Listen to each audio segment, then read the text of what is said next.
তুই একটা বিয়ে কর, আমি মরার আগে বৌমার মুখটা দেখে যেতে চাই। তো বন্ধুরা, অহংকারের পতন পার্ট 2 তে কি হতে চলেছে?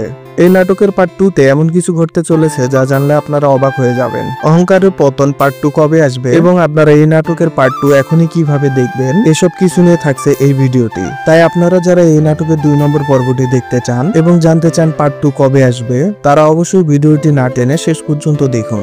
অহংকারের পতন নাটকটি পল্লিগ্রাম টিভিতে আপলোড হয়ে গেছে। নাটকটি আপলোড হওয়ার সাথে সাথে দর্শক মহলে ব্যাপক সাড়া ফেলে। তাহলে কবে আসবে এই নাটকের পার্ট 2 তা জানিয়ে শেষ করব ভিডিওটি। তার আগে আপনারা যারা পল্লিগ্রাম টিভির নাটকগুলো নিয়মিত দেখেন অথচ আমাদের এই চ্যানেলটি এখনো সাবস্ক্রাইব করেননি, তারা অবশ্যই ভিডিওটিতে একটি লাইক দিয়ে চ্যানেলটি সাবস্ক্রাইব করে দিবেন। এই নাটকের দ্বিতীয় পার্টের শুটিং এর কাজ ইতিমধ্যে শুরু হয়ে গেছে। আপনারা এই নাটকের পার্ট 2 পরের সপ্তাহের শুরুর দিকে পেয়ে যাবেন। আর অহংকারের পতন নাটকটি কে কে দেখেছেন তা অবশ্যই কমেন্টে জানিয়ে যাবেন।